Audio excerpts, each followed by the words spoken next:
जयशंकर का बयान है जिसमें उन्होंने कहा कि बांग्लादेश में हिंदू जो है खतरे में है, उसके लिए सरकार कुछ ना कुछ जरूर करेगी। क्या विचार है इसको लेकर? अभी मौका यही है कुछ करने का, क्योंकि जो विदेश मंत्री हैं अगर उन्होंने कोई गाइडलाइन दी है, हम मानते हैं कि जिस तरीके से वहाँ 20,000 भारतीय हैं उसमें से 8 से 9,000 भारतीय इंडिया आ चुके हैं, तो अब जो बचे हैं ये भारत सरकार का ही कर्तव्य बनता है कि वो किसी भी तरीके से उन्हें इंडिया लाएं, क्योंकि वहाँ की स्थिति जो है बहुत ही नाजुक है।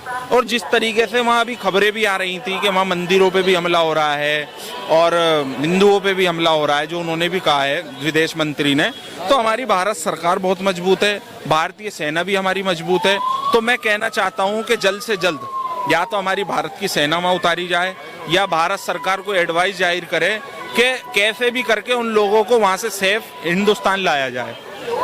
क्या कहना है, प्रचंड बहुमत पाने के बाद भी जिस तरीके से शेख हसीना को बांग्लादेश छोड़ के आना पड़ गया, क्या भारत की भी कभी इस तरीके की स्थिति आ सकती है? देखिए, कहीं ना कहीं इससे पता लगता है, ये हर देश हर मुल्क के लिए एक ये नसीहत है कि भाई अगर आपके पास मैंडेट कितना भी हो, आप प्रचंड बहुमत में देश में हो, अगर आप देश की जनता के बारे में हित में फैसले नहीं करोगे तो यही हाल होना है। वो क्या, अब वहाँ जिन लोगों ने आज़ादी के अंदर, अब मान लो जैसे हमारे राष्ट्रीय पिता महात्मा गांधी जी हैं, अगर यहाँ भारत सरकार या कोई भी लो ऐसा आ जाए कि भाई उन लोगों को जो उनके पारिवारिक लोग हैं उन्हें इतना फीसदी वहाँ आरक्षण मिला जाएगा और वो उनकी आबादी है 1-2%, तो बाकी के लोग कहाँ जाएंगे बताइए।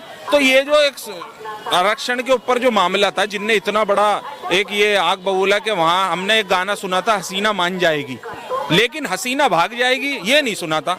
किसी देश ने शरण नहीं दी, सिर्फ भारत ने शरण दी हसीना को, और वो आने के बाद माननीय मोदी जी के पास बैठ गई। रिश्ते अच्छे थे भारत के साथ में, व्यापारिक मामला भी ठीक ठाक था, लेकिन कहीं ना कहीं जब उन्हें अपना ही देश छोड़ना पड़ा, 75 के अंदर भी यही हालात हुए थे, उनके परिवार को खत्म कर दिया गया था वहाँ। ये तो बहुत ही खुशी की बात है शेख हसीना जी के लिए कि वो बच गई, वो भारत आ गई, क्योंकि वहाँ की सेना ने 45 मिनट का टाइम दिया था कि आप यहाँ से निकल जाओ, वो आ गई सेफ। तो मैं यही कहना चाहता हूँ कि अगर तानाशाही कोई भी सरकार करे किसी भी देश में, तो वहाँ इन चीज़ों से फर्क पड़ता है। जब आप देश की जनता के हित में नहीं सोचोगे, भाई मैंडेट देने वाली देश की जनता है ना, अगर मैंने वोट दिया है तो मेरा यही अधिकार सरकार पे बनता है कि वही वो मुझे रोजगार दे, शिक्षा दे और अच्छी योजनाएं लाए। तो यही काम वहाँ हुआ था, जिसकी आग के अंदर आज ऐसी बर्बादी हो चुकी है कि पूरा बांग्लादेश जल रहा है।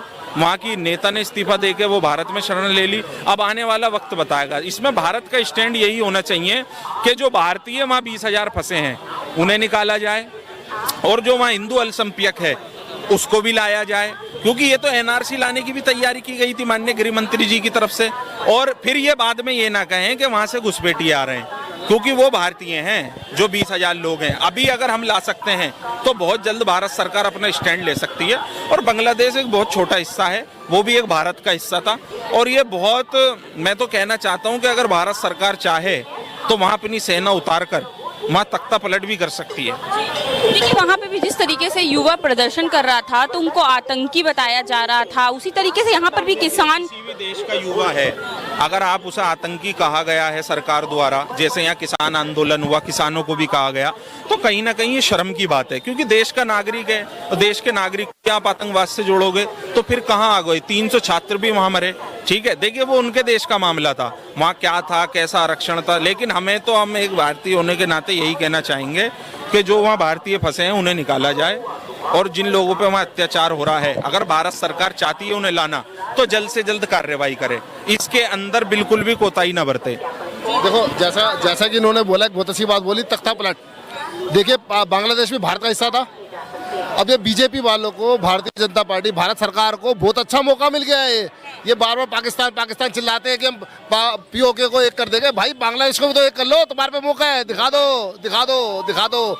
ये 15 अगस्त है, 15 अगस्त में बांग्लादेश में भारत का झंडा फहरा दो। तो जयशंकर तो बोल रहे हैं कि हिंदू जो वहाँ फंसे हुए हैं उनके लिए कुछ ना कुछ करेगी, क्या लग रहा है कुछ करने वाली? मैडम, बाहर के अंदर मैं एक बात ये बोलना चाहता हूँ, फिर सर को मौका दूंगा। मैंने ये देखा है, विदेश के अंदर किसी दूसरे देश के अंदर किसी भी नागरिक को कोई दिक्कत होती है या वहाँ उसकी हत्या हो जाती है तो भाई साहब मिसाइलें आने लगती हैं इधर उधर। हमारी भारत सरकार अभी सोच रही है ये सोचने का समय नहीं है, ये कार्रवाई करने का समय है। भाई साहब ने बहुत अच्छी बात कही, अगस्त का महीना है, आजादी का महीना है, 15 अगस्त भी करीब है, लहरा दो तिरंगा, वहां भी भारतीय सेना को उतार दो।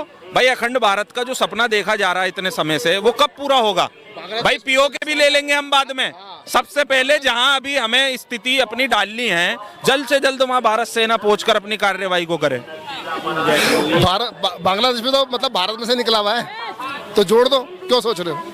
अच्छा, बोला जा रहा है कि क्या भारत की भी स्थिति बांग्लादेश की तरह हो सकती है? क्योंकि यहाँ पे भी किसानों को आतंकी बताया जा रहा था जब वो आंदोलन कर रहे थे, वहाँ पे भी कुछ ऐसा ही हाल था युवाओं। आपने बहुत अच्छा सवाल पूछा है, ये बिल्कुल अच्छा सवाल है और ये जनता के लिए सवाल है। जनता को सोचना चाहिए और सरकार को सोचना चाहिए कि भाई इधर भी कई हालात ना पैदा हो जाए जो बांग्लादेश में हुए हैं। तानाशाही बिल्कुल नहीं चलने वाली देश के अंदर, अब किसी भी देश में तानाशाही नहीं चलने वाली। जहाँ जहाँ तानाशाही शुरू हुई है वहाँ पे उस देश का बेड़ा गर्क हुआ है, वहाँ की सरकार का बेड़ा गर्क हो गया है। अपने आप को बेड़ा गर्क से बचाने के लिए, अपनी सरकार को बचाने के लिए ये तानाशाही को छोड़ दो, जनता जनार्दन के बारे में सोचो। यही बयान कुछ विपक्षी नेता भी दे रहे हैं कि जहाँ भी तानाशाही चलेगी वो नेता ऐसे ही बाहर, उसको भागना पड़ेगा देश छोड़ के। क्या कहना है, मोदी जी की तरफ इशारा किया जा रहा है? पहली बात तो आपको ये बता दूं कि मोदी जी का लाया हुआ बिल कहाँ है? वो एनआरसी, सीए इतना 5-10 साल हमारा टाइम बर्बाद किया। अब हमारे हिंदू भाई वहाँ फंस गए हैं, उस बिल के तहत आप लाइए ना उनको। अब आप दूसरा मुद्दा क्यों ला रहे कि वो हम बॉर्डर सील कर देंगे? अब लाइए, आईडी दिखाइए उनकी कि भाई हम एनआरसी के तहत हमारे जितने हिंदू भाई हैं हम उनको अंदर लाएंगे, बॉर्डर पे ले जाइए, फोर्स लगाइए और आह्वान करिए हिंदुओं को कि अंदर आए और हम आपको ले रहे हैं। अब क्यों नहीं जबान खुल रही उनकी? सीए का इस्तेमाल होगा क्योंकि जयशंकर बोल रहे हैं कि होगा नहीं, होना चाहिए था। अब आप ये देखिए, कम 1 महीने से बांग्लादेश में ये स्थिति चल रही है। आप क्यों नहीं अपने हिंदू भाइयों का आह्वान कर रहे थे?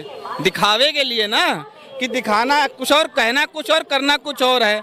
जिस तरीके से आप अयोध्या हार गए, अयोध्या हारने के बाद आप जगन्नाथ चिल्लाने लगे और हारने के बाद आप अयोध्या में एक बार नहीं गए, एक बार भी अयोध्या नहीं गए आप, ना आप गए, ना गृह मंत्री, ना रक्षा मंत्री, ना मुख्यमंत्री।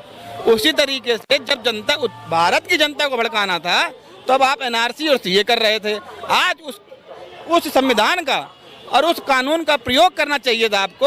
आप तुरंत जाते, बांग्लादेश बॉर्डर पे खड़े होते, मोस्ट वेलकम करते कि हमारे हिंदू भाई का मोस्ट वेलकम है, आइए।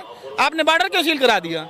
आज आपकी जबान पलट गई कि अब जितने भी बांग्लादेश से बॉर्डर लगे उनको सील कर दिया जाए, एक भी बांग्लादेशी अंदर ना है। आज कैसे वो बांग्लादेशी आपको दिक्कत हो गई?